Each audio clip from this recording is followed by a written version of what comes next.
Президент Садыр Жапаровдун катышуусу менен эртең 25 ноябрда Бишкекте биринчи элдик курултай ишин баштайт. Президенттин басма сөз кызматы билдиргендей, иш-чара 2 күн 25-26 ноябрга созулат. Ага өлкөнүн бардык облустарынан жана аймактарынан 1000ден ашуун делегат, ошондой эле жогорку кеңештин депутаттары, министрлер кабинетинин мүчөлөрү жана өлкөнүн мамлекеттик органдарынын жетекчилери катышат. Курултайдын жыйынтыгы боюнча биринчи элдик курултайдын резолюциясы кабыл алынат. Биринчи элдик курултай УТРК телеканалынын облустук телеканалдарында жана социалдык тармактардагы баракчаларда түз алып көрсөтүлөт. Көрсөтүү 25 жана 26 ноябрда саат 10:00 башталат. Кыргызстандын Германиядагы элчиси Өмүрбек Текебаев Германия экономикасынын чыгыш комитетинин аткаруучу директору Михаил Хармс менен жолугушту. Бул тууралуу Кыргыз Республикасынын Тышкы иштер министрлигинин басма сөз кызматы билдирет.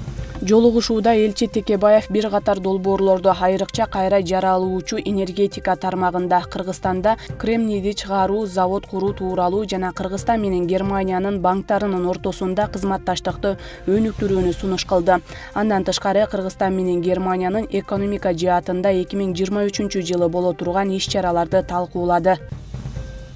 Бишкек мэри Эмилбек Абдыкадыров Кореянын Кыргызстандагы элчиси Ли Вон Же жана Кыргызстандагы Коика өкүлчүлүгүнүн директору Ли Джонсу менен жолугушту. Бул тууралуу муниципалитеттин басма сөз кызматы билдирет. Тараптар Кореянын шаарлары менен Бишкек шаарынын ортосундагы эки тараптуу кызматташтыкты тереңдетүү маселесин талкуулашты. Ошондой эле жолугушуунун алкагында Борбор калаанын мэриясы менен Корея агенттигинин ортосунда COVID-19 жана башка жугуштуу ооруларга туруктуулукту жогорулатуу жөнүндө эл аралык кызматташуу боюнча макулдашууларга кол коюу аземи болду. Келишимдин алкагында шаардык саламаттыкты сактоо мекемелерине медициналык жабдууларды сатып алуу үчүн муниципалитетке кайтарымсыз негизде 22 миллион сомдон ашык каражат бөлүнөт. Жабдууларды сатып алуу жол жобосу Кыргыз Республикасынын мыйзамына ылайык жүзөгө ашырылат. 21-26 ноябрь күндөрү Ички иштер министрлиги өлкө аймагында диний экстремизмди жана терроризмди алдын алуу иштерин жүргүзүүдө. Бул тууралуу ведомствонун басма сөз кызматынан билдирди. Маалыматка ылайык алдын алуу иштери Ички иштер министрлигинин экстремизмди жана мыйзамсыз миграцияга каршы аракеттенүү кызматынын демилгеси менен Борбордук Азиянын Евразия фонду, Коомдук фондунун каалоосунда Баткен, Ош, Жалал-Абад облустарында райондорундагы, шаарларындагы коомдук алдын алуу борборлорунун мүчөлөрү болгон Аксакалдар кеңешинин, аялдар кеңештеринин, жаштар комитетинин, жергиликтүү өз алдынча башкаруу органдарынын кызматкерлеринин жана башка жарандык коомчулуктун өкүлдөрүнүн катышуусунда өтүүдө. Иш-чаралардын жүрүшүндө катышуучуларга экстремизм, терроризм, радикализм түшүнүктөрү жана келип чыгуулары, Кыргызстандын диний чөйрөсүндөгү мамлекеттик саясаты, Кыргыз Республикасындагы диний кырдаал жана тыюу салынган экстремисттик террордук уюмдардын идеологиясы, жаш өспүрүмдөр жана жаштар арасында кылмыштуулуктун алдын алууда коомдук алдын алуу борборлордун ролу, интернет тармагындагы ачык булактарды колдонуунун изилдөөнүн усулдары, диний экстремизмди жана терроризмдин алдын алууда коомдук алдын алуу борборлордун жаштар менен иштөөнүн өзгөчөлүктөрү темаларында атайын даярдалган баяндамаларды, видеороликтерди, слайдтарды көрсөтүү менен маалыматтар берилүүдө. Борбор калаанын мэри Эмилбек Абдыкадыров Бишкек шаарынын көчө жол тармагын өнүктүрүү долбоору боюнча Кытайдын эксперттик тобу менен жолугушту. Бишкек мэриясынан билдиришкендей, жолугушууда тараптар долбоорлорду ишке ашыруунун жүрүшүн талкуулашты. Кытай тараптын айтымында долбоордун техникалык, экономикалык негиздемеси 28 күндүн ичинде иштелип чыгат. Кыргызстанга эксперттердин биринчи делегациясы жөнөтүлүп, муну менен мамлекеттер ортосундагы кызматташтык түзүү жана тереңдетүү артыкчылыктуу экендигин белгилешти.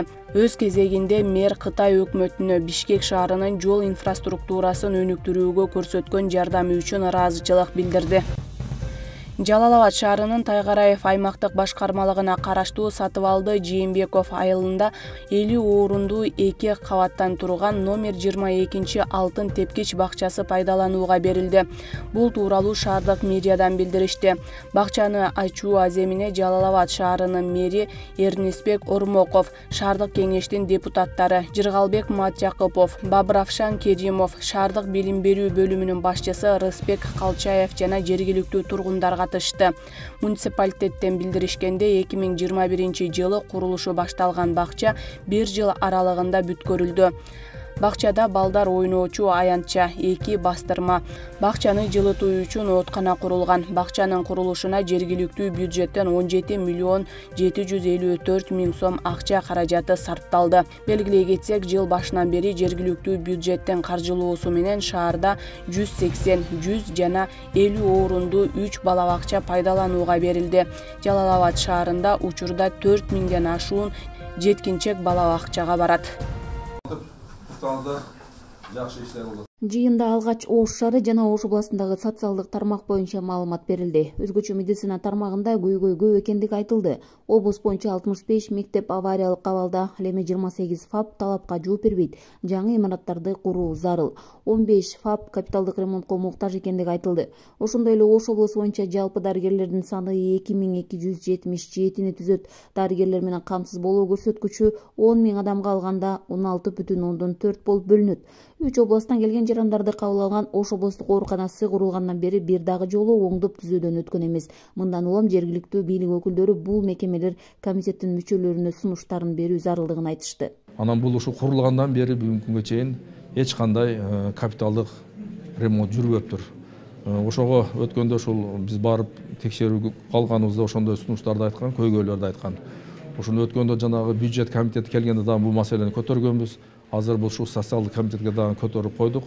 Кудай буюрса ушу кийинки жылга акча каражат бөлөбүз деген убадаларын берип атат. Эгерде берилип калган болсо, анда ошо ремонттон чыкса, ошол жердеги барган ооруган кишилерге дагы жакшы шарттар түзүлүп калмак да. Андан тышкары эле ошол медицина тармагы боюнча бүгүнкү күндө врачтардын жетишсиздиги айыл жерлеринде, ошол мед айымдардын жетишсиздиги бүгүнкү күндө алдаган көйгөйдү жаратып атат. Ошондой эле жыйында республикалык бюджеттен каржыланып, бирок курулушу токтоп калган социалдык мекемелер боюнча талкуу болду. Курулушу 50%га бүтүп калган мекемелерди тездетүү максатында министрлер кабинети тарабынан жаңы токтом иштелип чыккан. Анын негизинде 2023 жылдан тарта банк каржылоо тарабынан жүргүзүлөт. Бүгүнкү жыйында айтылган мекемелердин курулушун жандандыруу боюнча тиешелүү тармактарга жеткирилери да айтылды. Социалдык объектилерди курууда ошол 5 жылдан 10 жылдан ашык мезгилдерге чейин, көп жылда асты бир 15-20 жылга чейин бүтпөй жүргөн, узак мөөнөттөн бери бүтпөй жүргөн чала объектилер бар. Ошолор жөнүндө биз бүгүн сөз болду. Ошонун негизинде бул жогорку кеңештин отурумунда дагы бюджетти кабыл алып атканда, бюджетти талкуулап атканда жыл сайын сөз болуп келаткан көйгөйлүү маселе бул курулуштардын тез аралыкта каражаты 2 жыл 3 жылда бүтүрүп, анан кийин мамлекеттин каражаты ысырап болбостон сарамжалдуу пайдалануу багытында бул дайыма сөз болуп келет. Ошонун натыйжасында сындан жыйынтык чыгарып, биздин бүгүнкү күндө Кудайга шүгүр республикалык бюджетте каражатыбыз бар.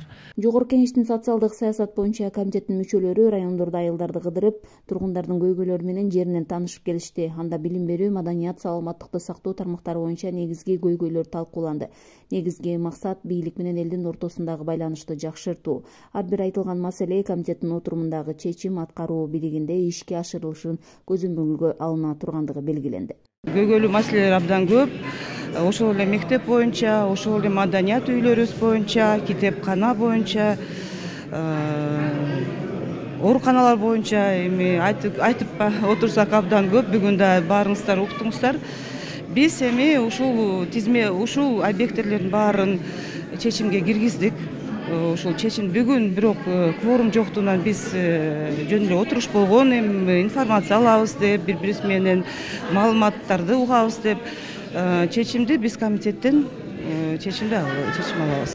Мындан сырткары көчмө жыйында жеке мамлекеттик кинотеатрларды жеке менчиктен өткөрүү маселеси каралды. Ошто бир дагы мамлекеттик кинотеатр жок. Мындан улам бул иштерди тездетүү керектиги да белгиленди. Гүлжан Ажиматова, Бектур Калыбек уулу, Ош шаары.